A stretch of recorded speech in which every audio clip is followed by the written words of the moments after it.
Please put on your own mask first. Well, we've all heard that on an airplane, haven't we? For self-preservation, in fact self-care really, is so important for our well-being. Understanding what gives us energy and what replenishes our energy. As Princess Diana said, every one of us needs to show one another that we care for them, but in the process, care for ourselves. Today we're going to hear about mini breaks, using journaling, creating awareness around decisions we make, finding the quiet space for a busy mind, and creating a resilient path. Welcome to Sleep, Eat, Perform, Repeat with your hosts, David Clancy and Kieran Dunn.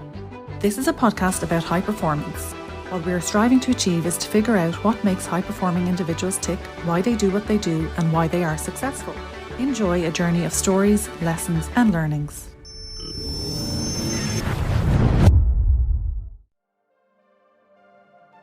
Welcome back to the show and Season of Reflections, Part 6.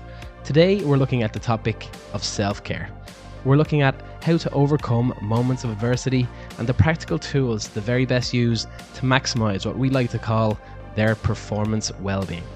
Our guests today that you'll hear from include Professor of Biochemistry and Immunobiology, Professor Luke O'Neill, author and award-winning mental health activist, Daragh Fleming, alongside high-performance leadership expert, James Laughlin. We've got high-performance consultant and Auburn lecturer, Dr.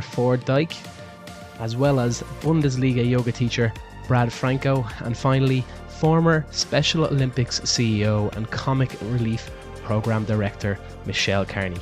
There is so much value in this one, so thank you to all of our fantastic guests, and to you, the listener, for tuning in each and every week. We know you'll enjoy this one.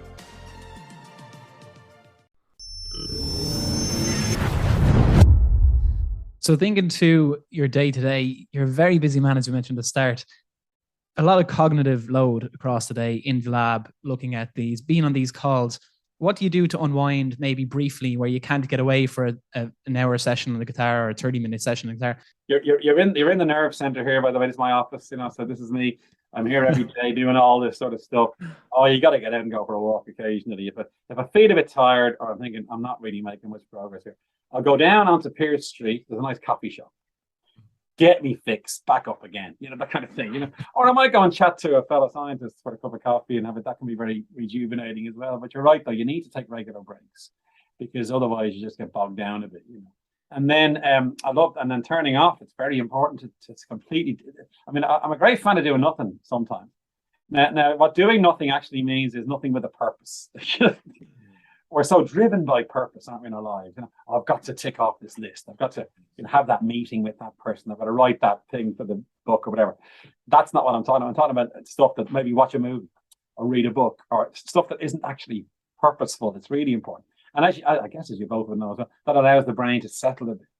And now it begins to, it's like free association stuff. And that's when new ideas might bubble up. Or maybe have a bath. I'm a great fan, but of a long bath. If I'm away somewhere, I'll have a long bath in the hotel room. It's great, and I find that very relaxing as well. So it's essential, isn't it, that we can turn off. Writing, a lot of the time we hear that the more you write, the more you're able to convey clear sentences in your journal. Mm-hmm. It often systemizes your thoughts in your head. Yeah. Have you found that it's helped you over the last few years, the last 10 years of writing? Yeah, journaling's been a huge thing. Lonely Boys started as a journal, so there was a lot of stuff with me, in particular with romantic relationships. I was emotionally unavailable for a long time due to my depression, and I couldn't make relationships work. So I started journaling during the start of the pandemic to try and figure that out.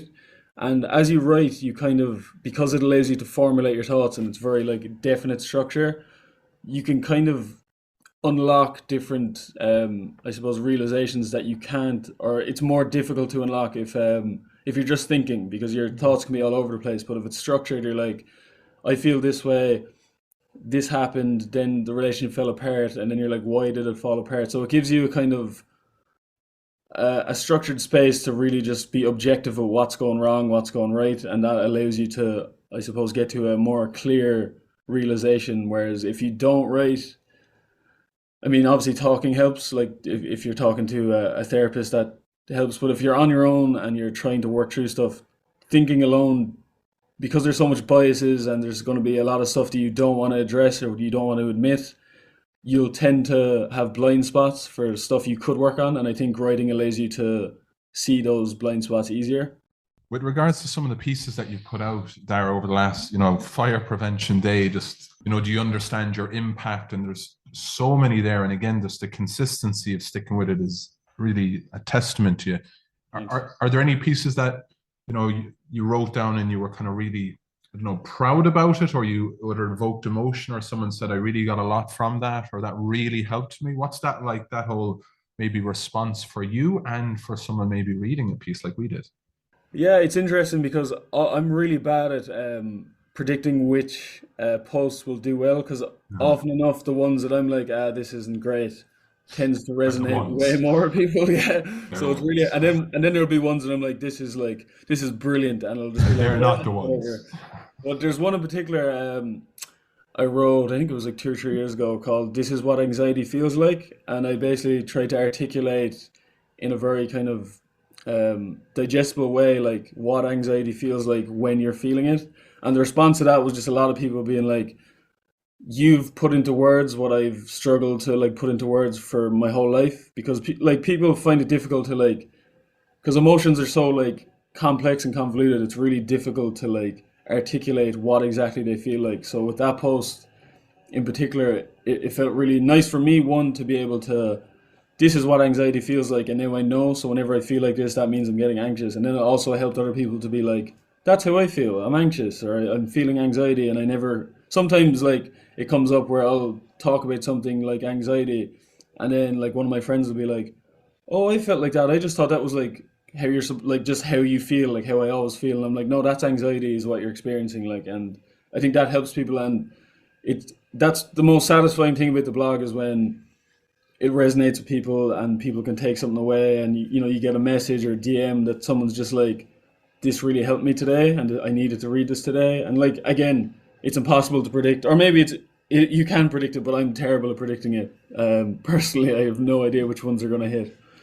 It's just something about, I think, with my own personal situation, about when someone would talk to me, I'd often advise exercise and trying to get good habits as one of the first things, because mood follows action. I generally say, like, you get in a better mood from your neurochemistry that's going on in your body.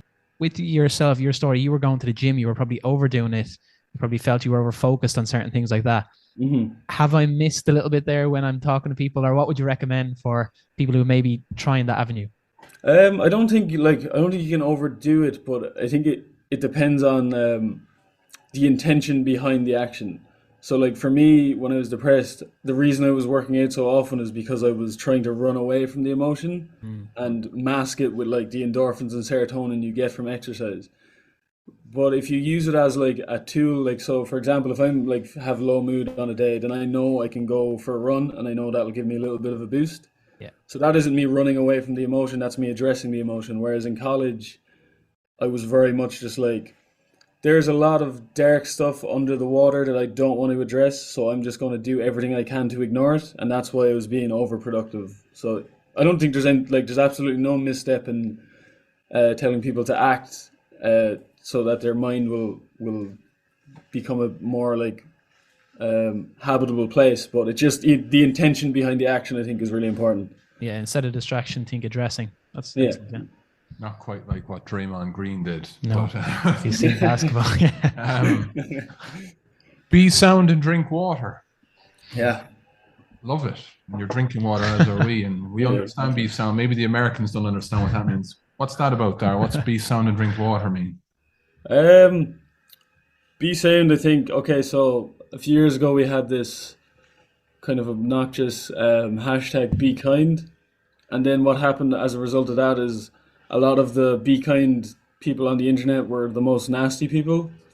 I found that like they could be the most, trolling or most aggressive online. So I didn't really like that hashtag, but I think be sound, it's quite like, obviously be sound's quite an Irish phrase, but it's just like, for me, be sound is don't be doing things like for the sake of validation or recognition, or you're doing good things to get attention. It's be sound because being sound is the right thing to do. And that's kind of informed by like a lot of Stoic philosophy, which I'd be hugely interested in. So be sound is like, for me, like I kind of changed, I got a tattoo of it, but I changed it to be good because it's more universal. But it's the same idea where like, in any moment that you can be a good person just for the sake of being a good person, not for any like awards or achievements, just because it's the right thing to do, I think is really important. And then the drink water thing. So my second book of short stories is called If You're Reading This, Then Drink Water. And the reason I called it that is because from the ages of 12 to 21, I fainted 7 times because of dehydration. Wow. So yeah. So like as I was growing up, I just never really understood, because it's something, you know, there's 2 things we have to do, and that's hydrate, because if you don't hydrate, you're going to die in 3 days, and you have to sleep every day. And because they're like things you have to do, I didn't really appreciate the benefit or the impact that they have. So I really like, and I was like hugely into sport as a teenager, so I was using up a lot of my like hydration during the day and then just not replenishing it, so that resulted in like me getting faint and passing out. So those 2 things, be good and stay hydrated, are like as much reminders to me as they are to other people, because if I don't remind myself to drink water, then I get dehydrated very easily. So that's just a kind of like, you know, water is just a good thing to drink, because I like, there's some people that I know, and it terrifies me that they don't drink water, they just drink like juice or like fizzy drinks or like energy drinks, and that's terrifying, because like it's just, there's no substitute for water. It's boring, it doesn't taste great, but it does have a huge impact on your physical and mental health. Like there's studies that I've looked into where they did a study, and you're more likely to develop an anxiety disorder if you're dehydrated versus if you're hydrated, and it's the same with depression. So it does have like an impact on how well your mind functions as well as your body. So as well as it just being like a little bit of a gimmick and something to remind me to stay hydrated, it does actually have genuine impact as well. Interesting. Like there's a couple of things that come to mind. So one is awareness. Like when we heighten our awareness, we tend to make better choices because we're more aware. When we make better choices, we get better results, right? So when we're in a cyclical pattern of thinking, whether it's negativity, whether it's stress, we tend to be in this pattern. We go round and round. So we're in the rut. You've got to break the pattern. So some people need a really abrupt break of the pattern. They need someone to be cutting or blunt. Other people, they need love. They need a reminder that, hey, you are worth it, like you are enough. But all in all, we need to detach from the anxiety. You need to detach from the challenge. So I think of a dapper, D-A-P-P-E-R, the word dapper. So first we've got to detach. Got to detach from all the craziness. How do we do that? Well, we've got to first of all remove ourselves from whatever's happening. And you can do that through just closing your eyes. If you put on a set of virtual reality, goggles, and you start to feel dizzy and you want to just get away from that, you don't need to take them off. Just close your eyes and all of a sudden you recenter. So if you're in a plane and it's turbulent and you're stressing out and you're anxious, first thing to do is close your eyes and focus on your breath. So the D in Dapper is detach. So detach from the moment, detach from the challenge.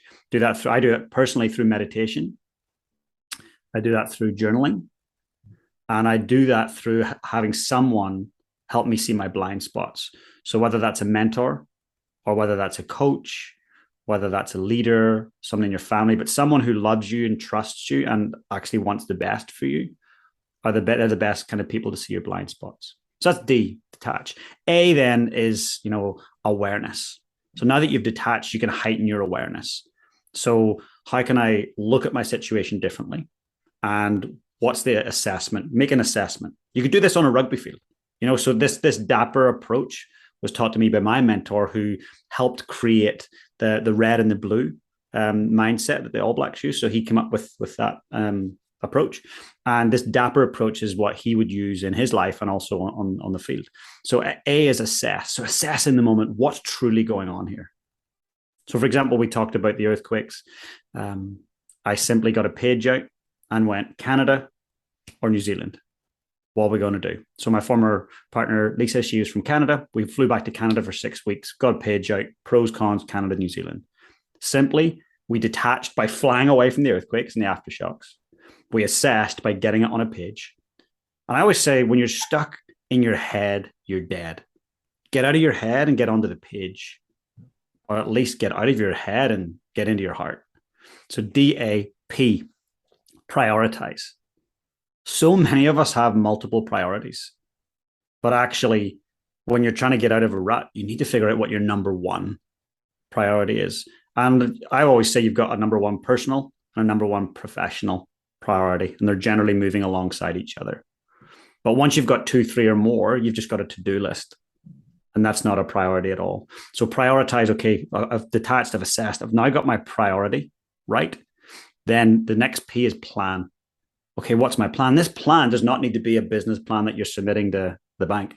This is like, it could be on a bloody handkerchief. Here's the 4 things I need to do today. Here's the even better. Here's the 1 thing I need to do today. What's your plan to make step number 1? And I've found for me and for clients that when you start to think of step 26 and step 33, you tend to not take step number 1. So making sure you've got a plan. Then E is execute. Actually take the plan and get going. And for me personally, once I've got the plan, I've got to take 1 micro step that moment, whether it's a text to someone, to scheduling something, agreeing to do something, throwing some public accountability out there. But once you've got the plan, execute on something and then schedule the rest of your steps that you need to take. And then the all important one is R, and that's review. Do a quick review. Did that work? Am I moving forward? Am I feeling less anxious? Am I feeling less stuck? No, I'm still stuck. Okay, cool. Go back to D. Detach, reassess, prioritize, plan, execute, re-review, and keep doing that. Because if you keep doing that, you're going to keep changing your approach and your perspective, and naturally, you're going to move forward. Yeah, I think balance is an interesting thing. I don't really believe in it. I believe in counterbalance. So you can pick whatever route you're going to pick, and you've got to pick a horse and you've got to ride it. Too many of us are going, should I do this? Oh yeah, I'll do that. And then I'll run this thing. And then I'll do this thing. Well, that's an opportunity. And you're just going like this, and there is no sense of balance. Pick your horse and ride it. So whatever you're going to get great at, whether it's podcasting, leadership, sport, dadding, whatever it might be, pick your thing. And you can pick more than one thing, but just don't pick 20. So for me, I just set really strict boundaries around my time. So for example, a one-to-one client, why I do executive coaching and mindset coaching, they can't get a session after 2 p.m. From 2 p.m. onwards, it's just not possible because I want to be at school, pick up Finn, and then we have fun for the rest of the afternoon. Once he goes to bed at 6:30, 7 o'clock, then I can do a few more things and get prepped for the next day. But setting boundaries is so important, and just being aware that counterbalancing is a thing. So for example, the big event, the HPL event for me, there's a lot goes on in the preparation, as you can imagine. So the month leading into that, I'm way out of balance. Like I'm taking like debits all the time from the dad bank, but I've built enough credits up before then to know that it's going to be okay. And I've communicated with Finn. And after the event, I just schedule a bunch of time where I can make up. So to me, work-life balance is a myth. And it's about deciding, where do I want to place my time? What matters the most to me? And am I congruent with that? And so coming back to MVP, most valued priority. What's my MVP? And I always say to myself every day before I get out of bed, what's my personal MVP today? What's my professional MVP? And if I do those 2 things, hey, the day's a massive win. Everything else is just noise. Something that I think is ringing true from the story, we're taking notes flat out here, is courage. So courage to take on a move to Vancouver, courage to move to New Zealand after, to start a family, to be a dad, courage to start a business and go after high performance leaders. What is it that you do to back yourself when things might seem scary or it might seem like you're stepping outside your comfort zone? What are the keys that James does in order to keep going and actually take them first few steps in order to grow and achieve? It's really interesting. I think about words a lot and what they mean and why they are what they are. And I'll tell you, I feel fear. I experience that fear. I am afraid of things. But to me, courage is feeling the fear and choosing to act anyway. Like I'm shitting myself. Okay, let's do it anyway. Let's go. It's like, what is there to lose? Weigh it up. Is the risk too great? So probably a personal one I'll share with you was a great fear. And I don't think I've ever shared this really in an interview before. So Lisa and I met in Vancouver and we traveled the world together. We started a business together. We moved to New Zealand. We had Finn. And then we started growing apart. And I sensed that. And it didn't improve. And we became friends and flatmates almost, you could say. And my biggest fear was like, how do I start this conversation? Okay, I don't start it. Just go to the gym more, just get busier, create more noise, read more books, just have another gin and tonic, just busy yourself. And so there was this distraction. But when I got clear in my head, I was like, no, it's going to get worse if I just let it fester. So it took so much courage that, to me, if somebody says, what's one of your most courageous like moments, it was to actually have that conversation with Lisa, like, hey, things are not right. We need to chat. And stepping into that first conversation, then let other things unfold. And doing it then was right. So when you feel afraid, act soon. Don't delay. Don't let procrastination kick in, because if I had let that fester, I know that Lisa and I wouldn't have a friendship now. Finn would suffer. My parents haven't spoken over 20 years. And I don't want that for my son. And so Lisa and I have an incredible friendship. And my partner, Caroline, and I, we had Lisa around for midwinter Christmas, because obviously the seasons are a bit different. So it's, middle of June and you're having Christmas, midwinter Christmas here in New Zealand. So we had Lisa and her friends around and Finn there. And we try to demonstrate that you can have happily even after, not always happily ever after. So to me, courage is you having the sense of fear, choosing to act anyway. And it doesn't always need to play out in the boardroom, and it doesn't always need to play out on the field. It can play out in your relationships, right? Say that, and just everyone listening, yeah, it's not the first time we've heard it, but it's the first time we've been part of that experience too, Ford, and fair play to doing it. But it doesn't need a lot of time, and the difference it makes, it gave us for sure a bit of separation, because we have had a busy day. That was cool. Biggest thing with that, it's a short period of time, but the way our brains are structured and the way they fire neuronally is all we need is about 60 seconds of quiet space.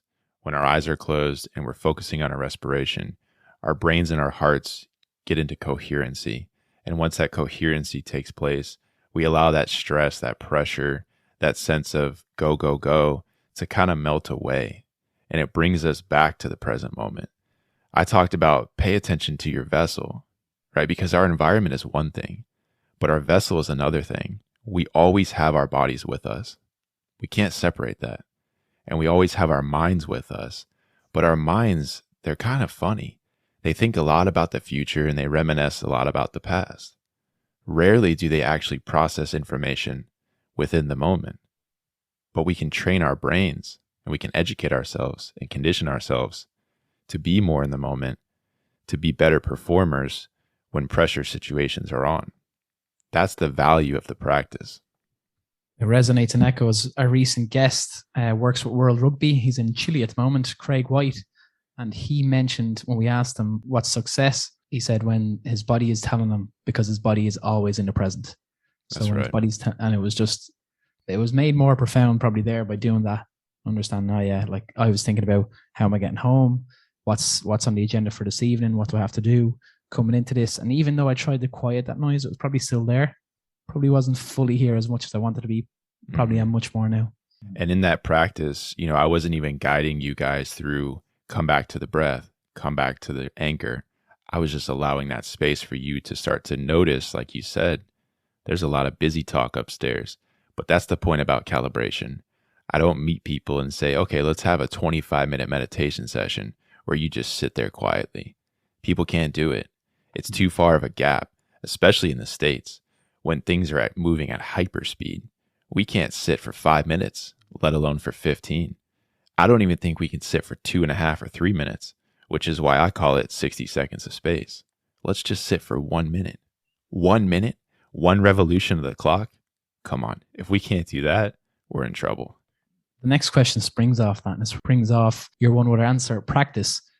That's something we should be doing, where we recognize that, we know it, we don't always follow through, and we don't even complete 60 seconds on some days when we probably need it more than most. We're speaking by ourselves, but there's a lot of people probably listening who can resonate with that and understand that. Why don't we go for that practice? Why do we have a resistance, or why does it just fall off? I think humans like to take the easy road. I think that's the way we're conditioned, and that's the way we've been domesticated. Once in a wild time, we used to be out in nature, and then we evolved, with air quotes. We started putting walls up. We started putting roofs over our head, lights, climate controlled environments. We started having more control of our settings. And I think when we start having more control of our settings, we start losing control of our set. I think our ancestors are some of the most mindful individuals on the planet because they had to be. They had to be in the moment, because at any point in time, there could have been a threat showing up that they had to deal with, fight or flight. Now, how many threats are showing up? I mean, really, you're getting an email from a boss or your teammates telling you to get the hell out of the office. Like, come on, how many real threats? Someone's cutting you off on the roadway? I mean, seriously? So we've lost that control. Also, I think I suppose that exercise that tool showed too was for the simplicity can win, right? That some of us are on our phones and go, we need to open up the app that takes us through a 12.5 minute, performance breathwork session, when in essence, like you said, that little gap, 60 seconds, when of course you giving us some direction helped, but even just finding that little bit of solitude just to listen to our inner chatter and understand what's going on and just calibrate ourselves, that in itself is so powerful, and it was so short. But here's what's really interesting about that. My team here at Auburn University, the wheelchair basketball team, they had a summer journal assignment where they had 2 months, so 60 days of 60 seconds of space. Okay, so their assignment was for 60 days straight, every day, sit, stand, or lay down, whichever position you want to be in, for 60 seconds. No guidance, no real structure, just any time of the day, any location, any position, 60 seconds. I've been debriefing with my athletes this week. Out of the 12, I've gone through about 6 or 7, so I'm halfway over. The majority of those 6 or 7, if not all of them, when I asked the question, what were some of the obstacles? What were some of the barriers? Did you miss any of the days? Oh, yeah, Dr. D, I mean, I was traveling, or, I had family in town, or it was the weekend, or, my discipline was a little bit low. All these excuses start to come up. And I say, look, I'm not here to judge you. You're not going to get a bad score because you didn't get all 60 days. You're just proof of concept to show yourself that it may be too much of a challenge for you to start incorporating human performance optimization if we can't build a foundation of just sitting quietly for 60 seconds. That's 2 shot clocks in our sport. Yeah, and it's 0.069% of your day. Right. I was like, what's he doing there? So 1 minute. I mean, we got 1,440 minutes in our day. You're telling me you can't take one of those and do nothing? Seriously?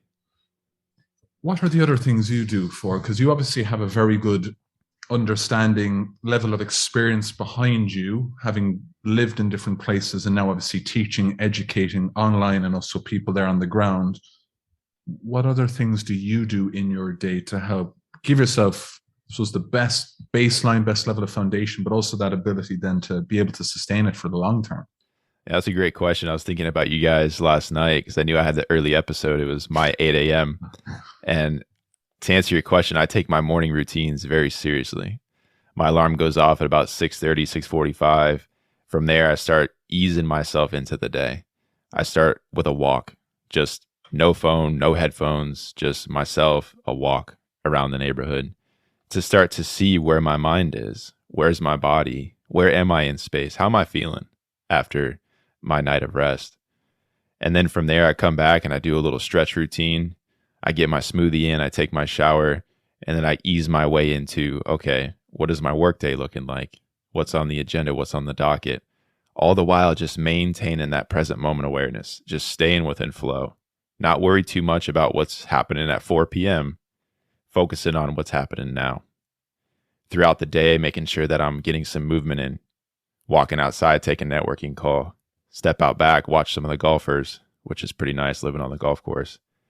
go out front, pet the dog, get some water, take some short stretch breaks. Then I get my movement sessions in. So Monday, Wednesday, Friday, I go get my resistance training in along with sauna. That's super important to me. Walk back mid-afternoon. Then I get my meditation in for about 10, 15, 20 minutes.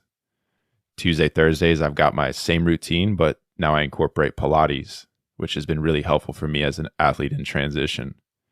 The weekends I take very seriously as well. That's my time. I love rest and recovery. So by Monday morning, I'm dialed back and ready to go. There's an ebb and flow in life. And if we get on that wave, which I surfed my whole life, then we're never really going to fall. We'll have slips, but are we ever going to fall if we're flowing with the rhythm and flow of life? So when I came out of the meditation, I went to my phone and I could feel that I didn't want to turn my phone on. And the second I turned my phone on, this was a very strange thing, but like I saw the lights and I looked at the text messages and I could feel like a part of my brain kind of activate that I hadn't activated in more than 10 days. And it felt really strange. It felt like, oh, there's that addiction principle coming back again. So for the first week, I was really good with not going back onto technology and just using it sparingly and meditating every morning. And then after that, I kind of came back to the real world. When somebody does get very diligent at the practice of meditation, and like you said, interoception, and really understanding the power of solitude and what it can do for somebody, like you've done it, Craig's done it, we haven't quite done it. You're next. But human beings are wired to be together, right? Belonging, community, relationships is very important for us, right? Neurophysiologically, all those sort of reasons. Where is the balance for someone that goes on that exploration of 10 days, understands that it's really beneficial for you, but also the fact that, well, actually, I need to engage with people and relationships are probably important for my well-being as well?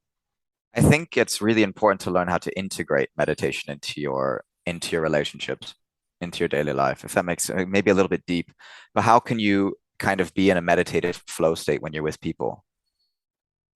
How can you use that? So that would be my question: is what can you do to, when you're in the middle of a conversation, it's very important to listen and to actively listen and to feel part of a community.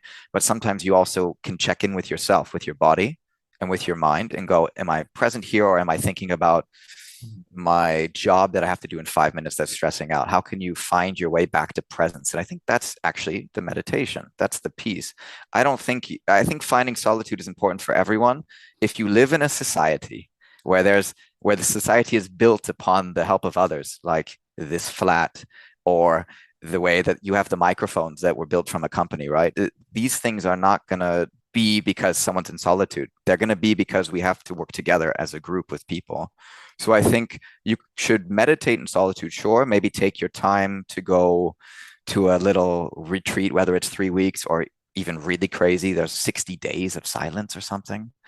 I would never go that far, but I think those are helpful, but you have to come back to the fact that we are made to work together to survive. If you're thinking about, you get away for these retreats, you go somewhere else, you find maybe that in that environment, you can have that silence and you can get away from technology. How much did that shape where you wanted to be when you came back? Did you come back, Brad, and think, I have to change my environment? Maybe I have to change the people that I'm hanging around with, that I'm spending time with, because this isn't beneficial or it isn't helping me cultivate the life that I want? Ooh, really good question. You guys have great questions, by the way, I have to say. So what I think is really difficult for many people, and this is something that I've learned because I've also done quite a bit of coaching with emotional intelligence and things like this for high performers. But for myself, I am someone that wants to go, okay, 0 to 100, let's change everything, get rid of the table, the chairs, the friends. But I think it's about step-by-step integration, as with anything. Taking the slow growth path is the most beneficial for yourself anyways. And if you try to get rid of everything, you're not necessarily you might crash and burn. Mm-hmm. So for what I noticed when I came back, I realized there were I wanted to go more into the yoga route. I didn't want to hang out with people that weren't yogi-like. And so that was helpful for me, but I didn't change everything radically. I just wrote a vision statement that I want to teach and travel. I wrote kind of pretty detailed how I wanted it to be. And I started focusing on that. And then step by step, it came. With 8 months, it came. So I really think that people often escape their current life because they're not satisfied with it. They go to 3-week vacation or retreat, and then they come back thinking they want to fix everything instead of looking at the internal place, because the internal is what we have to change always first, and then the external can change. Yeah, that piece about slow growth, we'll have to come back to that maybe with the football team, but we'll park it for a minute. Yogic, like you use that language as well, Brad. Just want to pick on that. Kind of, what do you see in a person when you can kind of say that person has probably practiced a little bit and maybe they do meditate as part of their practice? What is it about someone as to how they show up that you can kind of sense that? Well, let's say this very yogi like, it's a vibe. No, I'm just kidding. I'm kidding. I'm kidding.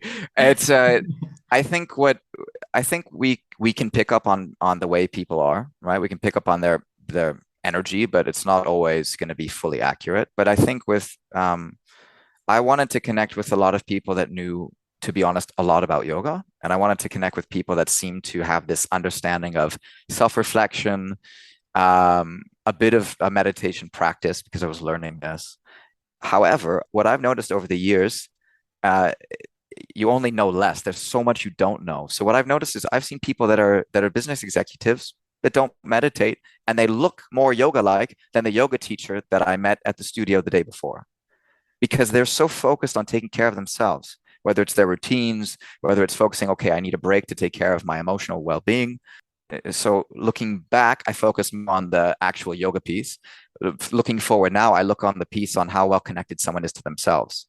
Are they in their body, or are they kind of like out there everywhere? And I'm sure we know these people, yeah? The hyper-stressed, can't even look at you in the eyes for more than 2 seconds. And then you have the other people that are just, okay, I'm here with you right now. So that's what I would call yoga, like the presence of here right now. When you're moving then into footballers, into elite sports people, do you find that initially there might be resistance, or do they think yoga is, again, another tool that they have in their arsenal to get better? What's the sort of first reaction you get? You've got a mix. You've got a real mix. Everyone's individual and unique. So you've got some people that are going, what the hell is this yoga stuff? It's meant for girls in nice yoga pants that I'm going to stare at. I don't want to do this. Or I'm not flexible. I'm too stiff. This doesn't make sense for me. I'm not made for this, you know? And then you have the other ones, some of them which are open always. You have this like athletic mindset where they're focused on being a complete athlete rather than just a player of, this is a thing I stole, by the way. I didn't get this. The guy I'm working with said there's a difference between athlete and player. Player is the one that just wants to play football. They don't care about anything else. They don't care about the upper body training, the extra recovery time. They just want to play with a ball. Then you have the athlete that focuses on everything surrounding that, the extra training time off of the pitch, the time to focus on their mindset, the time to focus on their mobility and their joints, the time to reflect, visualize, etc., or go to physiotherapy and get support. So I think you really have these. At the moment, I'm focusing on seeing these two types, though I don't like putting people into complete boxes. And then you see where these stand. With the players, some of them are very open also because they've done yoga before back in the day. The younger ones have actually had, because yoga's become more popular, they've become, okay, this calms me down. So they've actually created this, how do you call it? Classical conditioning of the second you come into a yoga session, they know to calm down, you know? And that's really cool. And so for them, they come in, they're like, teach me, Brad, let's go. I'm ready. I want some yoga. I need to chill. And then the others just like, oh, I'm stiff, I'm tight. So it's about changing perspectives and getting to understand them. That's brilliant. And we can see across your history, I mean, even before Purpose-Driven Impact, being with the Special Olympics, being the former CEO, there's a lot of focus on giving back, creating a better place for people to live in this world. Where was this passion ignited, and when did it really start to become that purpose for you? Oh, that's a great question.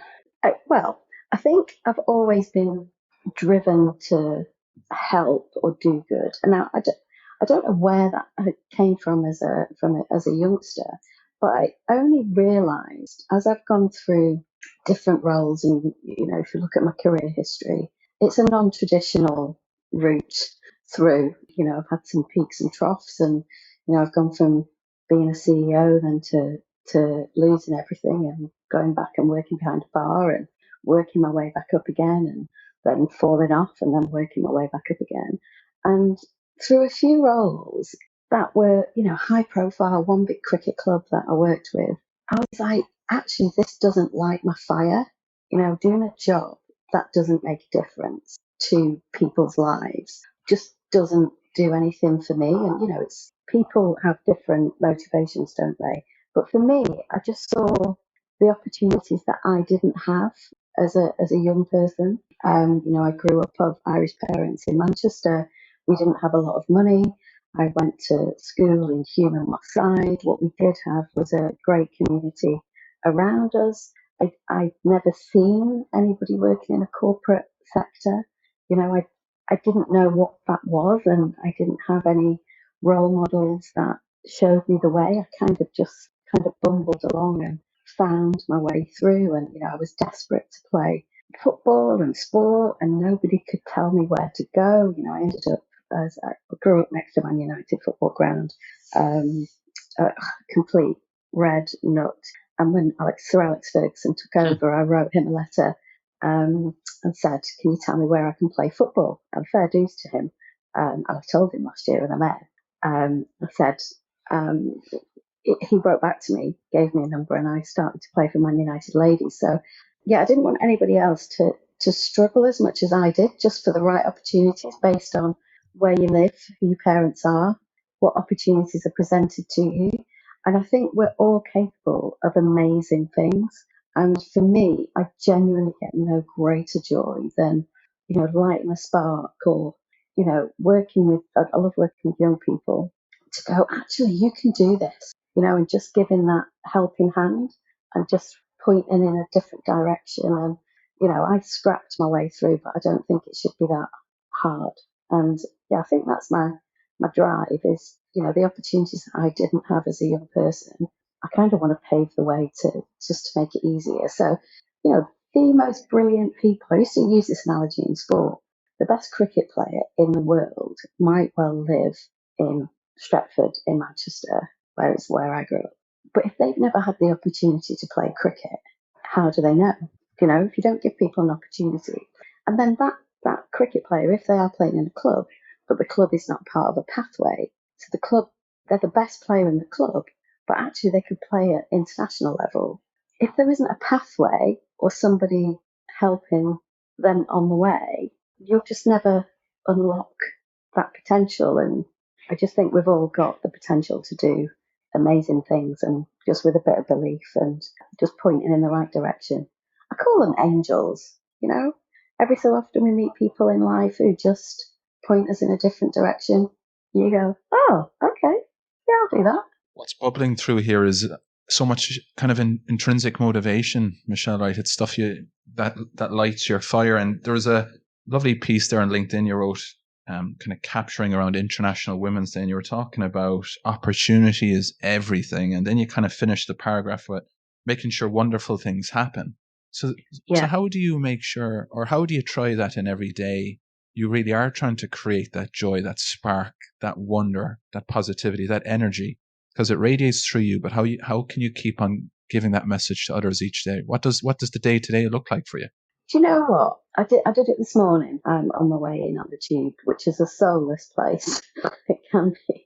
But, we're everybody is having we've all got our own challenges and stresses, and, you never know what anybody else is going through. So I smile at people. If I like somebody's outfit, I'll tell them whether I know them or not. If I like somebody's shoes, I'll say that. I was in a shop giving a parcel over the other week, and I went in and this guy was, behind the counter, and he was just looking soulless. So I gave him a big smile, and he looked at me really confused. And so I was like, oh, hey, how's your day? And they did what he needed to do. And I said, thank you, and a big smile. And his face just then changed, and he was like, oh. And I was like, okay, just giving him just a smattering of something, because we know how good it feels when somebody says, do you know what, you've done a really good job. Or actually, your hair is lovely, which is what I said to you, David, wasn't it, when I saw you? I just said your background was lovely on the Zoom call we were on. But I just think it's just the small things. It's the Maya Angelou quote, people forget what you say, people forget what you did, but they'll never forget how you made them feel. So I do a lot of introspection on that and just kind of want to leave people better than I found them. And, that's not me being evangelical, because I don't know if I can swear, pee people off as well, probably get right up people's noses as well. But it's just a nicer way to live, isn't it? Pay it forward, an old mentor of mine. So I think let's just find something positive in every single day and every situation. Like, I've had quite a lot of things happen in my life which have actually genuinely nearly killed me, or, I've nearly made decisions, about whether I live or die. And it's a really the brain is a really powerful thing. So you just kind of have to hang on to what is good. And I turn everything into, when this mad stuff has happened to me when I lived in Africa, and, my life reads like a movie on occasion. And I just turn it into a chapter of a book. I go, oh, this is going to be a great chapter. When really awful things happen, you just kind of go, okay, if I'm watching a movie, what does that look like? This is a great chapter for the book. And that's how I kind of see life. That's brilliant. Thanks for sharing that as well. It's something that we sort of ask a lot on the show about the pandemic and what's gone on recently, about uncertainty and people facing into difficulty or change or challenge in their life. A lot of time we do a lot of introspection. We say we have to build a self-awareness. How much is maybe the first stepping stone? The advice should be that we should help someone else out, or maybe we should look to give back something or our time to get that little bit of fulfillment and maybe give joy to someone else, so we can maybe get a bit of joy in our own lives from that. Do you think that's a message worth sharing? And it seems to have a fire within yourself with Be Kind and those other pieces that you mentioned. 100%, because we do things for others because it makes us feel good. It also makes the other person feel good, so it's a win-win. But there's an intention behind every single thing that we do, every decision we make, every thought that we have.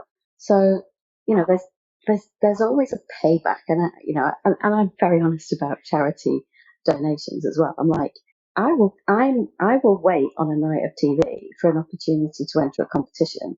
So if there's a chance I'm going to get something back for my 10, 20, 30 pound donation, I'm going to wait till that point, because that makes me feel, I've got enough, a chance to get something back. But I think that self-awareness, that joy, and actually you're absolutely right that doing stuff for others and them appreciating it makes you feel so good. And I don't know whether people are ashamed to say that because they think it needs to be entirely selfless. And yes, of course I do good, but we all do take actions to feel something. Whether I always talk about when people are not so nice, what is the intention behind their behaviour? Why would somebody want to speak to me like that? And actually, when you boil it down to it, it's their own insecurity, lack of confidence, and they want to feel powerful or in control, or whatever that is. And I would just rather concentrate on the joy, give joy. So it's the basic principles of the universe, isn't it? It's like the secret. Just see the world differently. And I sound like I'm preaching a bit. I feel like I'm a little bit like Mother Teresa right now, and let me tell you, I'm so far from that amazing woman. But it's just a really small philosophy. And don't get me wrong, I don't get up every day and start singing, The Hills Are Alive or anything like that. But yeah, I just think it's a joy to wake up alive. So what are we going to do today just to make it a good day? Thanks very much for listening today. Hope you got a lot from it. We heard from Professor Luke O'Neill, Professor of Biochemistry and Immunobiology at Trinity College, Dublin. He talked around self-care by taking mini breaks, doing nothing with purpose. We heard from Daragh Fleming, author and mental health activist, and what a story Daragh shared on our podcast as to why he went into mental health. Go back and listen to that one. He talked about journaling as a method of self-care, for making sense and organising unhelpful thoughts, for addressing emotion through action. And don't forget the motto, be sound and drink water. We love that, Daragh. And James Laughlin, a friend of ours all the way over in New Zealand, a high-performance leadership expert who's doing some wonderful things in the leadership space with people such as Steve Hansen. He spoke around creating awareness around the decisions we make and that technique to overcome adversity, the DAPPER technique. We found that really profound. We've used it ourselves. Dr. Dyke, a human performance consultant and lecturer at Auburn University, spoke around the fact that we only need 60 seconds of time, that mindfulness minute. And he took us through it on that podcast a few months ago. How it's so important to create a quiet space in a busy mind, resetting and setting your set, creating a practice that sticks, and also about forging that winning morning routine for a high performer. Brad Franco, the yoga teacher, as part of the German Premier League, the Bundesliga with SC Köln, talked an awful lot about digital detoxing in and around self-care, creating a flow state in and others around you, also meditating in solitude, and what that gave him.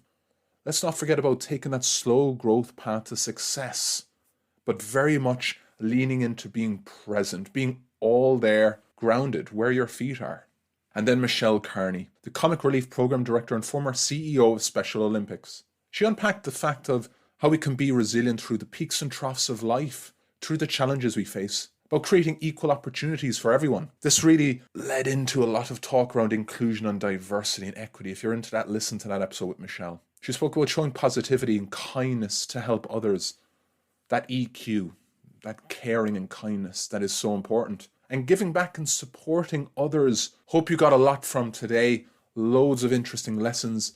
As we always say, go back and listen to those individual episodes. Thank you. And our 3 biggest takeaways for this episode on self-care are: consider using journaling as a method to really help make sense of situations and understand yourself that bit more. And find a practice that works for you, that sticks through tough, challenging times, because that will help with resilience. You don't need a lot of time to make a profound difference. It could be only a minute,